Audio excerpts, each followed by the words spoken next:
Salut, c'est Trado. Voilà ma vidéo quotidienne pour l'or. Séance encore très intéressante pour l'or aujourd'hui puisque nous engrangeons à peu près 0,38%. Mais cette séance me laisse un petit goût amer et j'espère que en fin de séance nous arriverons quand même à clôturer au-dessus de la Bollinger supérieure. Je zoome un petit peu et là vous voyez que nous sommes vraiment en train de lutter pour le faire parce que si nous terminons à l'intérieur des Bollinger, ce serait quelque chose qui ne m'inspirerait guère confiance. En fait, vendredi nous avions marqué effectivement ce qu'on appelle un T1, une première clôture à l'extérieur des Bollinger, et généralement lorsque l'on réintègre les Bollinger au lieu de faire un T2, c'est-à-dire une deuxième séance en dehors des Bollinger, ça a tendance à marquer quand même le manque de conviction des haussiers. Bon, ne tirons pas de plan sur la comète tout de suite, mais disons que ça m'interpelle. Au-delà de la progression, somme toute, assez raisonnable de la journée.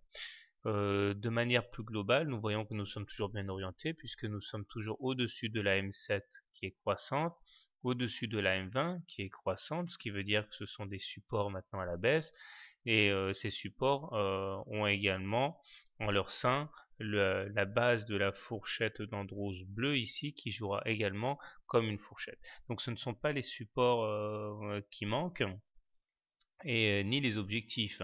En premier lieu, nous avons ici l'obligation d'aller chercher la médiane de la fourchette bleu ciel, et je vous rappelle, j'ai fait une vidéo là-dessus sur les fourchettes d'Andrews. Si on n'atteint pas la médiane et qu'on s'extrait de la fourchette sans en avoir préalablement touché la médiane, ça risque de faire plutôt mal.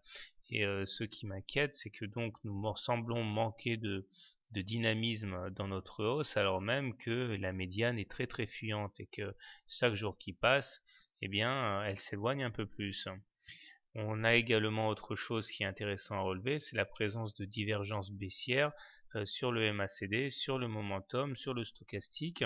Et je rappelle aux novices que cela veut dire que nous avons inscrit des plus hauts sur les cours, ici et ici, mais qui n'ont pas été accompagnés de plus hauts sur les indicateurs, ce qui est un signal d'alerte. C'est insuffisant pour shorter, hein, bien sûr, mais c'est un signal d'alerte. Il faudra déjà toucher très très vite le haut de la fourchette, le haut du canal bleu nuit. Espérons que des forces vendeuses trop puissantes ne se présenteront pas d'ailleurs à ce contact. Voilà.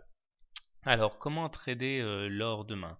Je pense que si vous voulez acheter l'or, le premier point d'entrée qui me semble évident, c'est le contact avec